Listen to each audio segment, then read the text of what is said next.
They're going to want to try to hold Joe Biden hostage, if not for spending, then when the government funding bill comes up for border security or for energy policy. This is going to be a 2-year period, if Republicans take the House, of just a lot of hostage holding on almost every issue. And people have to be prepared for that, because I don't even want to begin to imagine what it would look like if the debt ceiling is not lifted. And by the way, if Republicans take the House or the Senate, Democrats could still raise the debt ceiling in the lame duck. A lot of people think that's a really good idea. Yeah, a lot of the globalists think it's a really good idea. Spending now $31 trillion face amount. Of course, $9 trillion over at the Federal Reserve, $40 trillion, and now we're really having to start to pay for it as interest rates rise. But we got a long way to go, although I will tell you, people are working nonstop. I'm actually talking to groups working nonstop and putting the program together after the victory. But first, you must get the victory, you must get the votes out, then you must close on the victory. Of course, some disturbing news out of Pennsylvania today, of these mail-in ballots. I want to go to Dave Bossie. Dave, Citizens United has been around a long time, deputy campaign manager on Trump's winning and closing 26 campaign. Dave, you were around for the Gingrich Revolution in '94. You were around for the Tea Party. In fact, you were one of the big guys in back of the Tea Party revolt of 2010. You've seen a couple of waves before. Give us your breakdown of exactly where you think we are. Steve, this is there are races across the country, Republicans that are coming online right now, 10 days before the election, and there are candidates that we've never heard of that are going to win Republican seats. We're gonna have a good day, Steve. The question for us as a movement is, making sure that the core conservatives stick together and that we fight for principle once we take over. And look, you just had, talking about the debt ceiling. Those two reporters just looked like they were going to cry, right? They're literally in tears. Wait until reality sets in, Steve. And not only do Republicans take the House, but take the Senate as well, because we're going to go +3 minimum in the United States Senate as well. Let me ask you, I'm going to get to all that with you.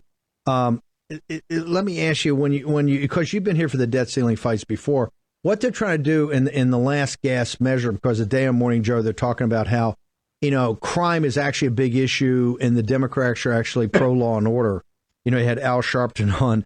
I'm not making this up, but right now they're trying to scare everybody in Arizona and Florida by saying they're coming out with the debt ceiling, and only war rooms talked about it. So now it's all they're talking about, all they're on top of, because they're using to say we're going to cut Social Security and Medicare. That is never going to happen, and that's not what the debt ceiling is about. You've been here for the big fights before. How desperate are they, Dave, in trying to find one or two issues in the closing, 10 to 13 days, while early voting is already going on, to try to save themselves? Well, you see it just from Joe Biden. When he can put a complete thought together, Joe Biden is talking about the Republican Party, if they win back the House, will destroy the economy. That's their closing message, Steve. Their closing message is, don't look at us. Look at how bad they are going to make it. Don't worry about paying $5 a gallon gasoline, which is what you're doing today. Don't worry about the mortgage interest rates going up so you can't afford, to buy your family a home. Don't worry about all these things. Believe me or your lying eyes. That is what Joe Biden is saying, and it's not working. It's not going to work. These are pathetic people, Steve. When they're talking about trying to be pro law and order, to your point, when you saw the chop zones, when you saw the riots in Seattle and Portland and Denver and in New York, all across this great country of ours, that the left were leading. The left were leading these efforts to attack our society at its very core. They want to defund the police movement, and they are dedicated to it. They're only going to lie to you for the last 10 days. And nobody watching this show believes it. And that is part of the reason why the Republicans, conservatives, are going to win out in 10 days' time. Talk to me, saying about not putting sentences together. The Fetterman debate last night with Oz, and particularly, how is that going to play into the Mastriano? Because he blurted out one time when they're talking about Mastriano. Talk to me about Fetterman, the collapse of Fetterman, and how is that going to play into, because Josh Shapiro owns Fetterman right now. How's that going to play in the governor's race? So Fetterman, look, first of all, maybe it should be a Biden-Fetterman ticket in 2024. They got to, maybe between the two of them, they'd have one working brain. It is a catastrophe that the people of Pennsylvania are talking about that the mainstream media isn't. This is once again, the mainstream media shooting themselves in the foot, because what they're saying is we're smarter than the voters. We are not going to tell you about Hunter Biden's laptop, and we're going to make sure you don't believe it. But this time they're seeing it with their own eyes. Fetterman is not capable of serving in the United States Senate. So he's dragging down the ticket. And Oz won the debate last night, and he's going to win that United States Senate seat, which is one of the reasons when we win Nevada and Arizona and Georgia, we're going to go +3. We're having conversations, Steve. I'm getting calls from liberal reporters who are asking me about Patty Murray, who is asking me about Blumenthal, asking me about Lee Zeldin in New York. When you're having these conversations, Steve, it shows you just how big a day next Tuesday or 2 Tuesdays from now is going to be. And it is going to look, we manage expectations. That's part of our job. But we're going to win out in both the House and Senate. What the numbers are at that point, we want them to be as big as possible. But when Tiffany Smiley has the ability to beat 30-year incumbent career politician Patty Murray, it's going to be a devastating day if she even gets close. By the way, you're talking about Connecticut is in with Levy is within a shot. Malloy's Yes. within a couple of points in Vermont. General Bolduc is in a dead heat in New Hampshire. You've got in the state of Washington, Smiley, the nurse, is essentially close to a dead heat in Washington. Oregon governor, a coin flip. This shows you Portland, Seattle, those the Antifa and BLM and just letting people run wild eventually has payback. Let's go to Lee Zeldin. He took the fire to Hochul last night. You know New York State as well as anybody. You know Lee Zeldin. He's a personal friend of yours. I've known Lee for a long time. Man, that was Lee supercharged. He won that debate hands down, and crime and the economy are the two issues. Tell me about New York State. What do you think is going to happen there? Well, a couple of things. One is the kids like to say beast mode, right? I hear it. I hear it. That was Lee Zeldin in beast mode. If there is a beast mode, that's what it was. Lee Zeldin owned Kathy Hochul last night. It was devastating. Every answer, every interaction, Lee Zeldin was at his absolute best, and she was a sputtering, muttering politician that was glad-handing. I think the people in New York State who are sick and tired of this crime, of this horrible economy, of the broken borders pouring into New York, they're done. And this is a George Pataki moment. Lee Zeldin is going to win. I will tell you, Steve, we're in the field in New York right now. I'd like to maybe come back on and talk about the poll results when we get them back in. We just came out in Washington State. Smiley is just behind Patty Murray. Steve, we just came out in the field in Maryland, 2 congressional districts, David Trone, Dutch Ruppersberger, 2 hardcore leftists who are being dragged down, who are in solid Democrat districts, who are losing, who are going to lose. They were at 42 and 43% in their reelects. Wow. 2 weeks before Election Day in a deep blue state of Maryland. For 2 Democrat incumbents, Joe Biden is single-handedly destroying the Democrat Party on Election Day. You notice they don't even have him in Maryland to campaign. He's going to DNCC, the Democrat National Committee headquarters. It's a You joke. don't even let him. I go to the DNC headquarters to give a speech to 40 people on his payroll. I mean, staffers, junior staffers, no senior people there. It's pathetic. Dave, what should people do now? Citizens United is one of the most important grassroots organizations out there. You've been around for years. Tell us, the audience wants to know, first off, what they got to do to deliver the vote and what they got to do to close the deal, which didn't happen in 2020. We delivered the vote. All, Trump clearly won, but we didn't close. So what are people supposed to do?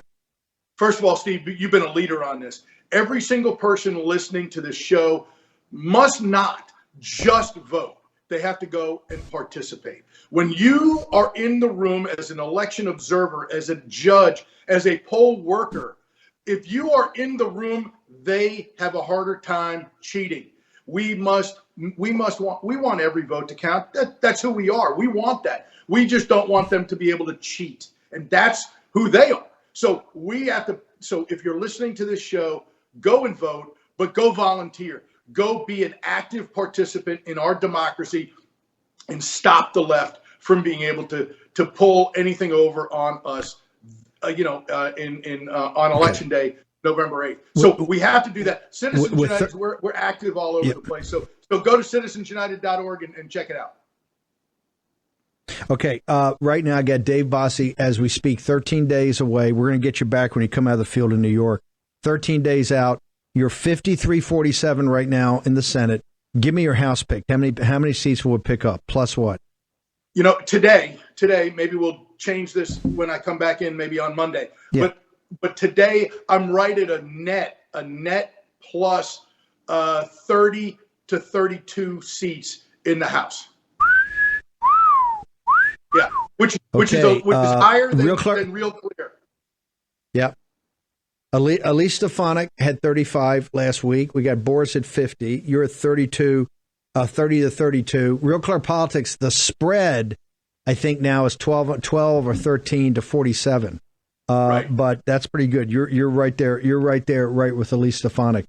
With 32, and people, I just want to remind everybody, in the Gingrich Revolution in 94 and again in the Tea Party in 2010, both of those bases were around 174 seats.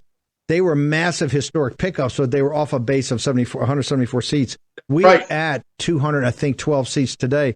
We have a unique opportunity, Dave. I know you've worked all your life for this, to destroy the Democratic Party as a national political institution on the 8th of November.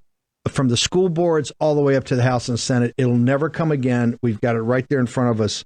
We just have Steve, we have to deliver. Dave Bossie. We have to win, Steve. We have to win from secretaries of state to attorneys general to the governor's races, House, Senate. It doesn't matter. Turn out, vote. Like your life depends on it, because it does. Dave, real quickly, what's your personal social media? How do people get to you?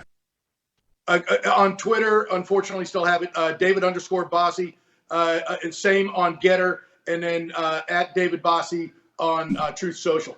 Check us out, follow us, and citizensunited.org as well. You want to follow Bossie. He's in the know. He's an insider, as we say. Dave Bossie, thank you very much. I want to play a cold open for my next guest. Let's play. We have Chris Hayes from last night. It's a long one. We've kind of cut it down so we can get more of his time. Mike Davis is going to join us. Let's play Mike Davis's cold open. That a huge swath of voters, the median voter in a contested state, particularly interested in extended investigation into civil rights protesters in the summer of 2020. But again, that doesn't stop a somewhat mainstream Republican, in a contested race from announcing that pledge last night. His audience are the folks that are into that. I also don't think there are huge majorities that are really chomping the bit for Star Chamber style hearings investigating Dr. Anthony Fauci. As top Trump advisor Steve Bannon, who's awaiting sentencing for his recent conviction, said Republicans should do if they retake Congress. On the 8th of November, when we destroy the Democratic Party as a national political institution and really end the regime, the hunted become the hunters. Yes. The hunted become the hunters. So, and you heard Natalie at the top, the whole Fauci family is going to be welcome to the investigations, the entire family. Remember, War Room was taken off Twitter because of comments I made about, wait for it, Christopher Wray and Anthony Fauci, that their day was coming. They took us down. They took the War Room account. I've never been on Twitter. They took the War Room account on Twitter. Paybacks across the border. So the Fauci family, Steve Bannon, whether or not he's in jail at that point, we don't know, is going to come for the Fauci family. Now, again, regardless of what you think of the COVID public health response, the vaccines, shutdowns, schooling, I just think it's fair to say this is not like a big vendetta against the Fauci family, what the median voter is craving. And it's not just Bannon either. Republican Senator Rand Paul of Kentucky has laid out plans to bring Fauci back to testify over Paul's same pet obsessions having to do with the pandemic. And, of course, there will be more investigations, too, including multiple likely inquiries into President Joe Biden's son, Hunter. And House Republicans will, I think, probably end up impeaching President Biden as well if they gain a majority. I think they'll probably impeach others, like Attorney General Merrick Garland, given the opportunity. And any of those things would be terrible and disruptive. But again, those are sort of the pet obsessions of various factions in this party that is trying to take actual state power. None of them get to the main issue at hand. Okay, I want to bring in Mike Davis, who has done many things. And if it was not for Mike Davis, we would not have the Supreme Court we have today. He's been he worked like a Trojan to make sure those things happen. Mike, I want to bring you in because you've worked for Grassley for many, many years. And you're one of those Iowa nice guys, too. You're very even-handed and fair. I say in the coming Congress, the anvil will be the appropriations, the hammer will be the investigations, and there have to be oversight and investigations. You see already 2 weeks beforehand they're in freak out mode because they understand what's coming and they're trying to grasp at straws, like trying to get people to say, "Oh, these people are medieval savages." Having worked for Grassley, and you know the way the system works. I mean, Mike Davis is a guy that plays by the rules. He's a belt, suspenders, and another belt kind of guy. Walk us through your understanding of how this is all going to lay out, and is it like Chris Hayes's hair on fire, presentation? I hope so, Steve. There is a lot of oversight to do, and Senator Chuck Grassley, my former boss from my home state of Iowa, is the best congressional investigator in probably congressional history. He's been doing this for decades. I know that he's going to take over as chairman of the Senate Judiciary again if Republicans pick up enough seats in the Senate, and I think that we will. I think we're going to pick up at least 3 seats, maybe more, and he's going to do aggressive oversight. He's going to do aggressive oversight. Hold on. I don't want to bury the lead. You're with Bossie. You're saying you hold the ones that are out there, and you're a pickup 3. So Mike Davis, I got Mike Davis down for right now, 13 days out. You're a 53-47. At least pick up 3, and it may be pick up 4 or more. But we're going to win Nevada, we're going to win Arizona, we're going to win Georgia, and we're going to keep every Republican Senate seat that we have right now, including Pennsylvania. So, so talk to me how Grassley works with a 53-47 or 54-46. He'll have the wind to his back, right, and a couple of spare votes. What will Grassley in the Senate look like as far as oversight goes in investigations? Well, you're going to see aggressive oversight into the Biden crime family. He'll actually have subpoena power this time around. The last time he was the chairman, they had to change the Senate rules in order to get Republican subpoena power, but it came too late. He'll have subpoena power this time, and he won't need any Democrat support to issue subpoenas. And there's going to be aggressive oversight into Hunter, presidential son Hunter, brother James, and President Biden himself. There is clear smoking gun evidence that then Vice President Joe Biden, his son Hunter, and his brother James were on the Chinese and Ukrainian payrolls, and they're going to get to the bottom of that, right? And then you're also going to have aggressive oversight into the Biden Justice Department, including the FBI, how it's been weaponized by the Biden administration to go after President Trump's supporters, his top aides like you, Steve, and even President Trump himself. And I think there's going to be a serious inquiry. Hopefully, maybe Ron Johnson from Wisconsin will do this from the Permanent Select Committee on Investigations, or maybe Rand Paul can do it from the Health Committee on Tony Fauci, COVID's birth in the Wuhan lab, funded by Tony Fauci, the Chinese measures that the U.S. government adapted to respond to this COVID hoax, and the cover up that we've seen, how the cure has been so much worse than the disease, how we've destroyed kids, we've destroyed the most vulnerable, we've closed down schools for too long with these stupid mask mandates, the lawlessness of all this, how they use COVID to change election laws unilaterally. You believe, and knowing Grassley's mindset, but and knowing the guys in the Senate, you believe that is a reasonable area of inquiry by the House and the Senate? Absolutely. The American people are going to demand this. We cannot continue down this path. Again, this is not our parents or our grandparents' Democrat Party. These are not liberals who love our country. We saw from 2020, from BLM and Antifa, the Summer of Love in 2020 on, we saw a dark, evil side of the Democrat Party, the Marxist left. They pulled off their masks. We saw who they were. They did the COVID lockdowns, the race riots. Now they're doing gender chaos with pronouns. These are evil people. This is, again, these are not our grandparents or our parents or grandparents Democrats. These are evil Marxists, and they need to be exposed. And there needs to be aggressive oversight when Republicans take over the Senate and the House. But you're going to see the Senate's taken a lot more seriously with oversight. So that's why it's so critical that conservatives, that independents, even right-thinking Democrats get out and vote. There is no excuse this election.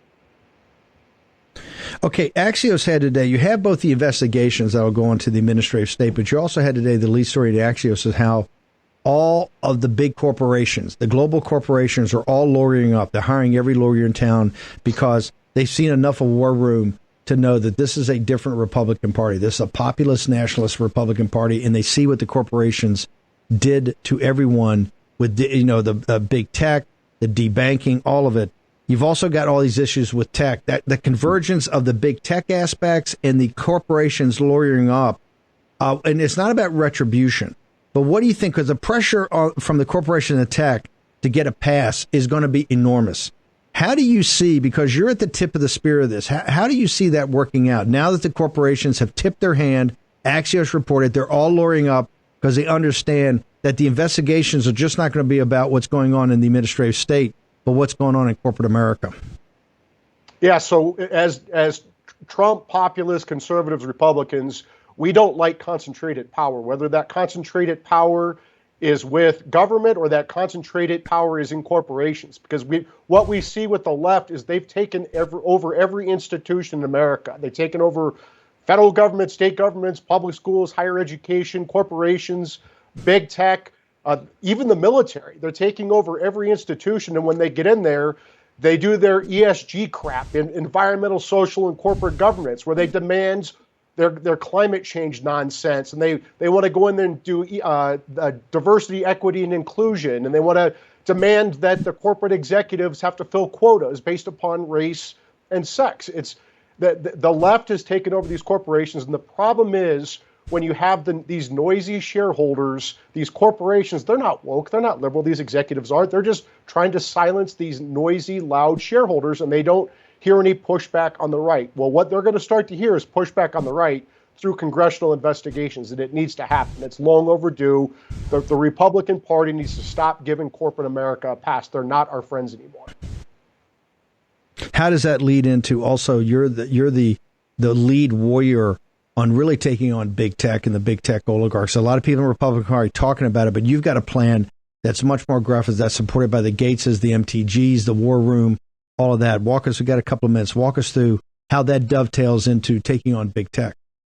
So a free market requires a functioning market, and when trillion-dollar big tech monopolists Google, Amazon, Facebook, and Apple are using their market power to crush competition, shutter small businesses, and cancel conservatives and others, with whom they disagree. We no longer have a functioning market. We no longer have a free market. We have these century-old antitrust laws, the Sherman Act, the Clayton Act.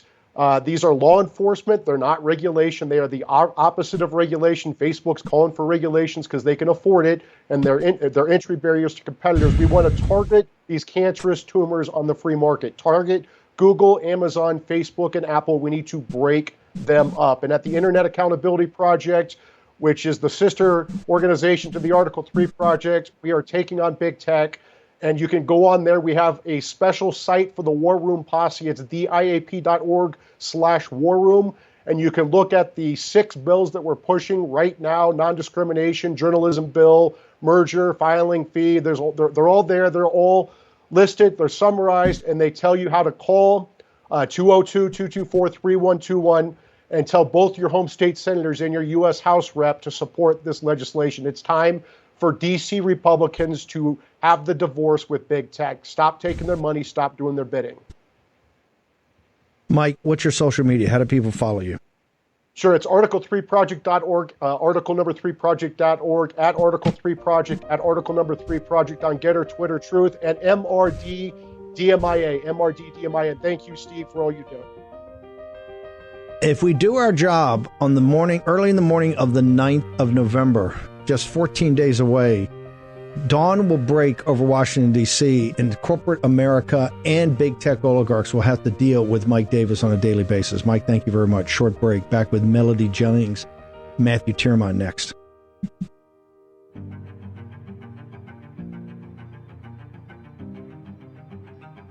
War Room Battleground with Stephen K. Bannon.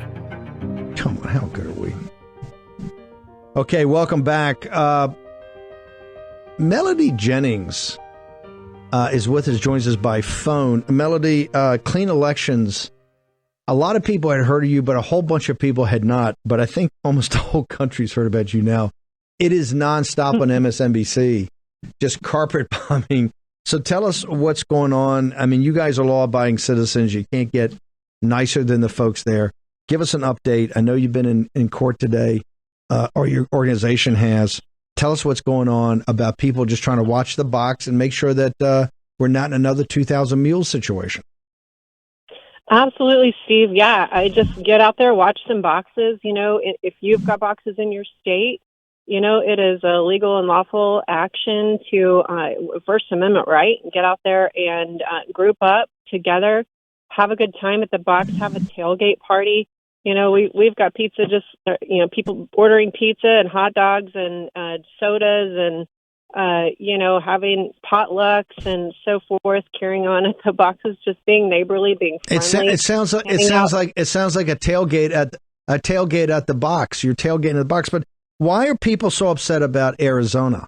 In Arizona, I know there are other organizations, not you. You don't control the boxes. You have your own volunteers, but people came up in camis. They were doing what the law says you can do in Arizona, but the left melted down. The people watching the box are not vigilantes. They're just concerned Americans that understand there was a lot of problems in 2020, particularly as exposed by Dinesh D'Souza and the great team of Catherine Engelbrecht and Greg Phillips in 2,000 Mules, ma'am.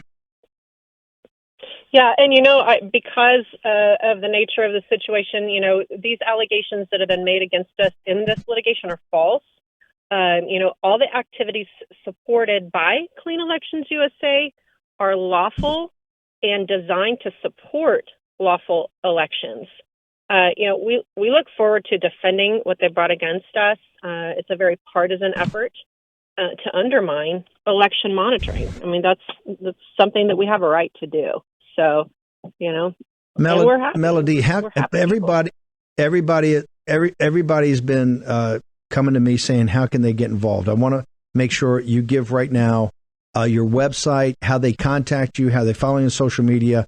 We want everybody, remember, the people clean elections, the deplorables, the hobbits, the MAGA, not backing down an inch.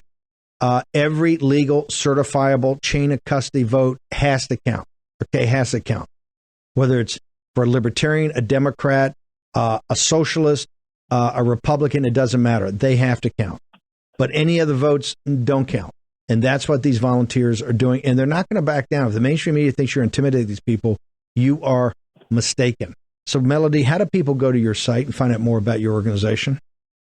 Yes, come on over to cleanelectionsusa.org, cleanelectionsusa.org, and click the join the cause button and come in through there. Let us know that you want to get involved. We've got, several states that are just plugging away. We've got some states that don't have them. We love the states that don't have them. If you don't have boxes, I might not have anything for you to do right now.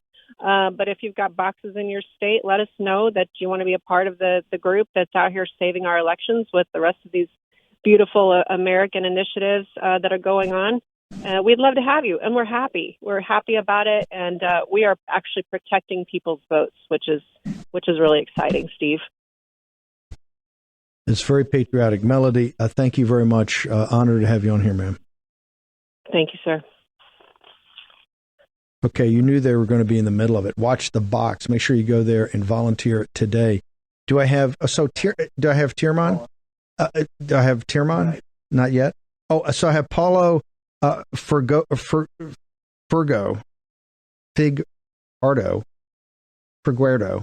Paulo, we got Tyrmand coming on too. This is as important as Brexit was to 2016 to the Trump win, so the Brazil vote is to the midterm elections that are going to take place on the 8th. We have followed this closely. We're huge supporters of Bolsonaro in the Bolsonaro movement, but we're very disturbed by what we've been hearing about the Supreme Court, people getting involved in these issues of voter integrity. Can you just tell our audience exactly what's going on? Well, it's hard to overstate the importance of this election, Steve. We're talking about the future of the whole Latin America, to be honest, and with a lot of effects to the United States as well. Brazil is deciding right now on this Sunday if it's going to re-elect President Bolsonaro or if it's going to elect again former President Lula, who is a socialist from the Workers' Party, 3 times convicted for corruption. Who was freed by his friends on the Supreme Court and pretty much got away with all the charges, but still 3 times convicted by several courts. So and Brazil is the country is very divided right now. So it's 50-50, I'd say. Paulo, is he a socialist or is he? I think he's a Marxist. I mean, he was in league with the Chinese Communist Party. And he has sold out Brazil before, particularly on the commodity side to the Chinese Communist Party. One of the reasons he was caught for corruption was just outrageous behavior. Is your assessment that Lula is, because we think he's a transnational criminal like many of the people that are communists, do you view him as a socialist or do you view him as a communist?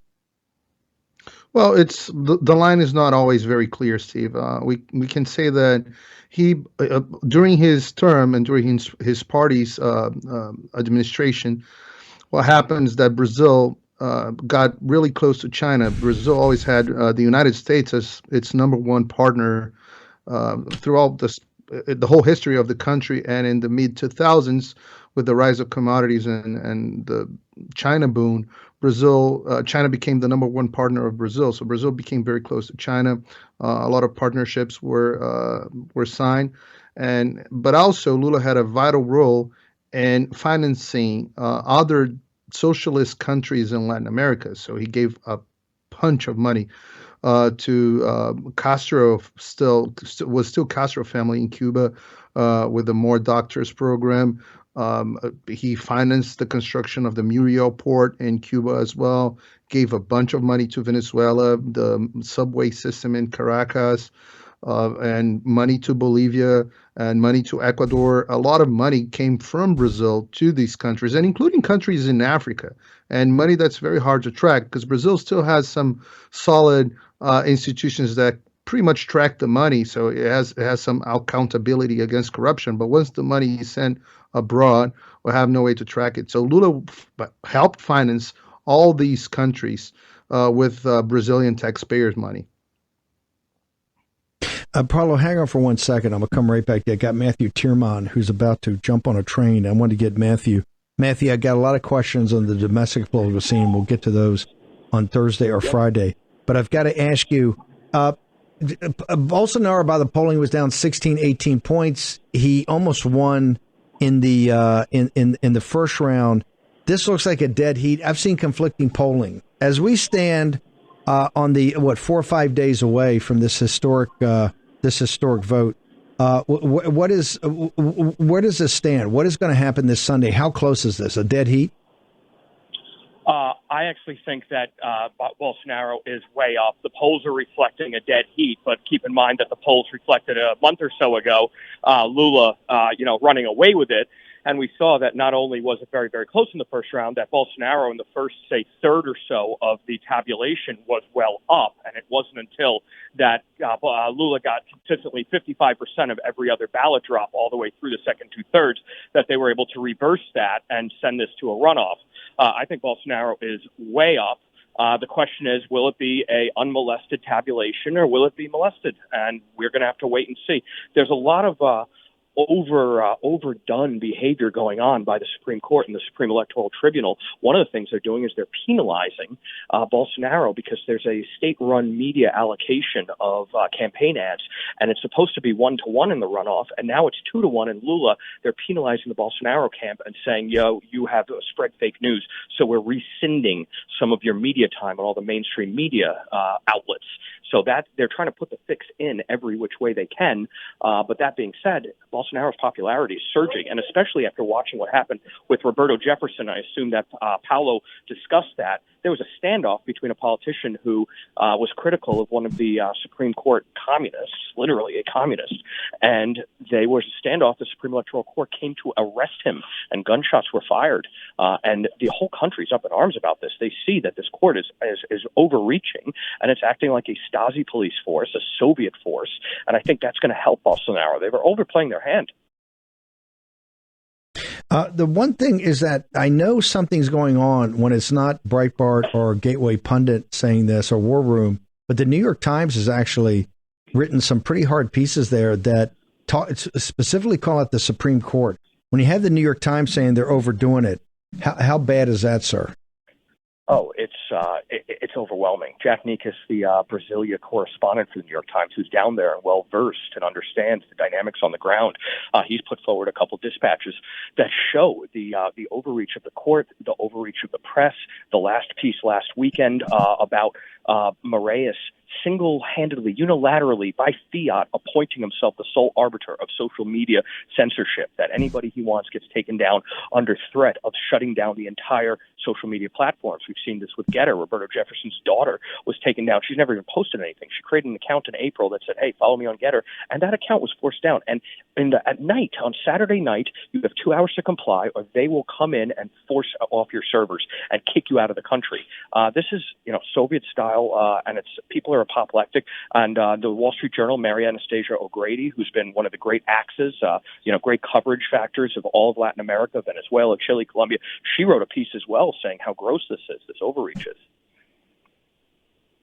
Matthew, how do people get you on social media? Because you're keeping people up to date nonstop of this. There could not be a more important marker before our midterm election than this titanic fight down in Brazil for freedom and democracy. How do people follow 100%. You? 100%. Matthew Tyrmand, Mathew, Tyrmand. It's going to be real fraught. And if Brazil falls, Latin America falls in full. No doubt. Matthew, thank you very much. Plus, the CCP has if you think they're already around Guam, they're in the Pacific Islands, they're in the Caribbean. If Brazil falls, the CCP will have a massive foothold in Latin America. Paulo, let me come back to you. Can you walk our audience through exactly what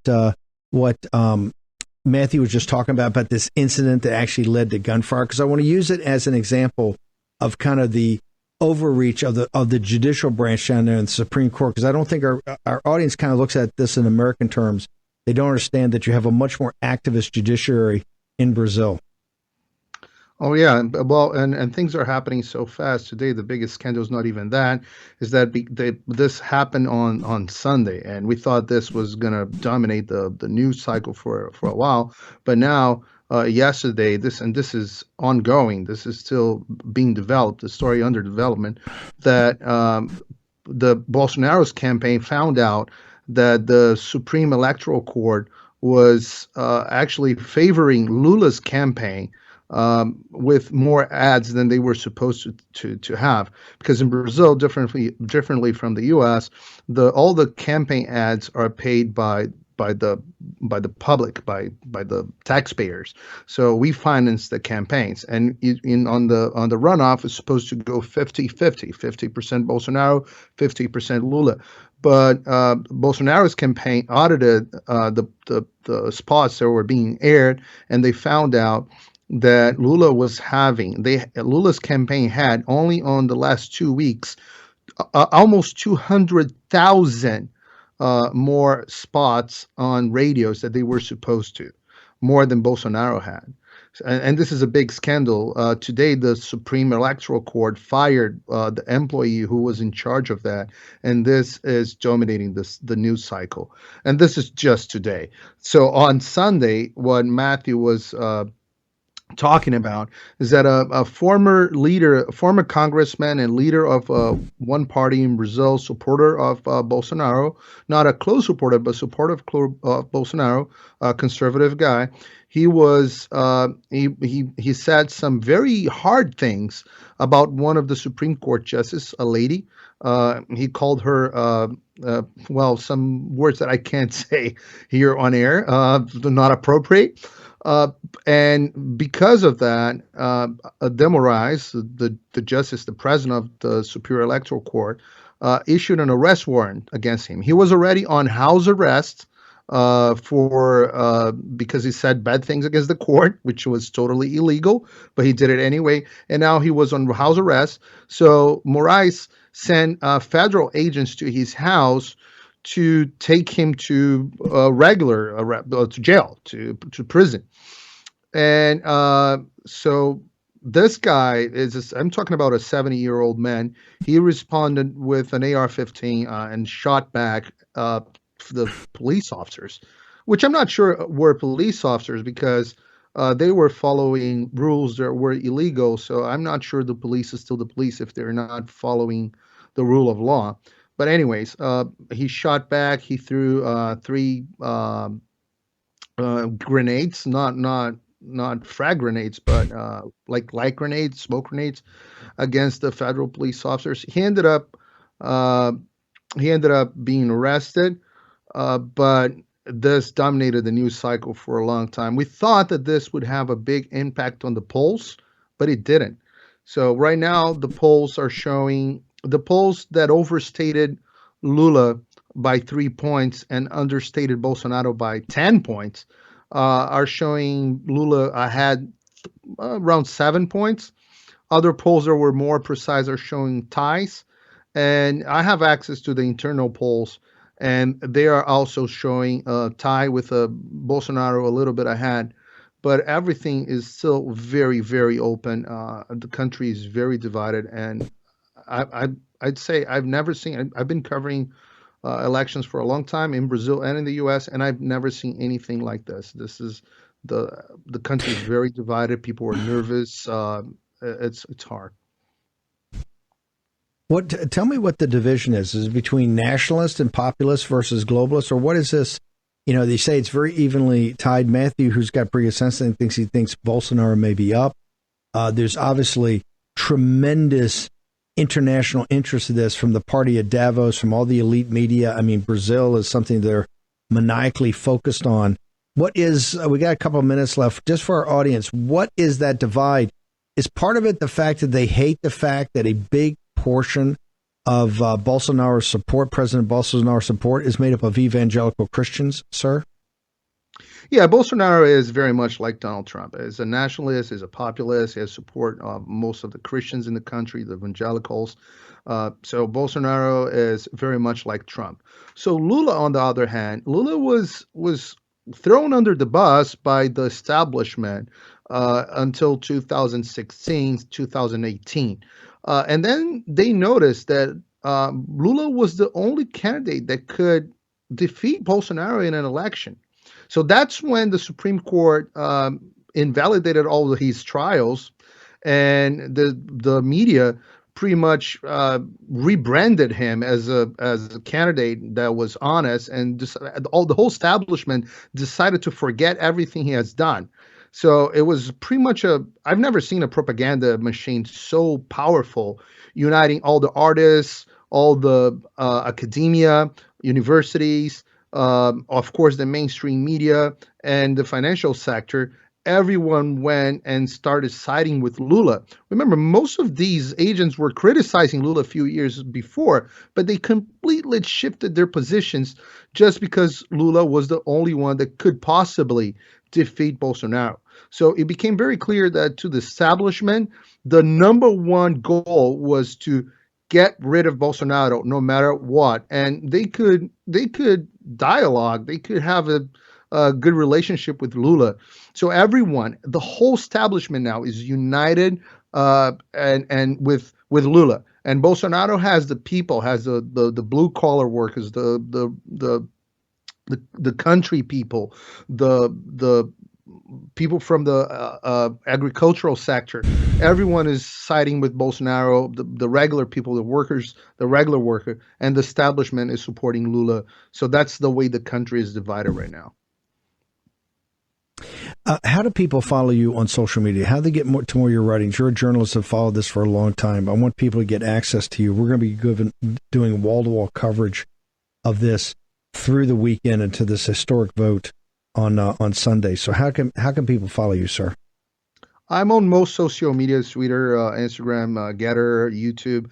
They can follow me at Rio P Figueiredo. I'll spell it Figueiredo.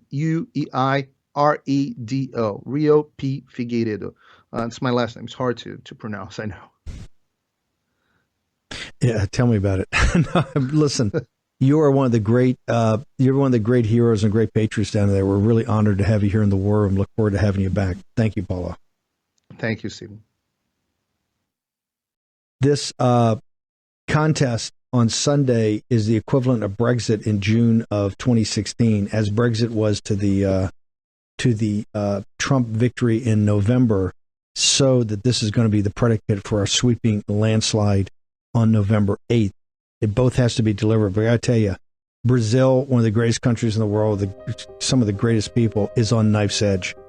Very, very importantly, a dangerous situation in Brazil. We're going to cover it wall to wall. Okay, we'll see you tomorrow morning at 10 o'clock. You're not going to want to miss a minute of the War Room from now all the way through the 8th, maybe the early morning hours of the 9th, maybe even dawn on the 9th. Some of these contests out west will just be getting called in. We're going to be wall to wall 7 days a week here in the War Room.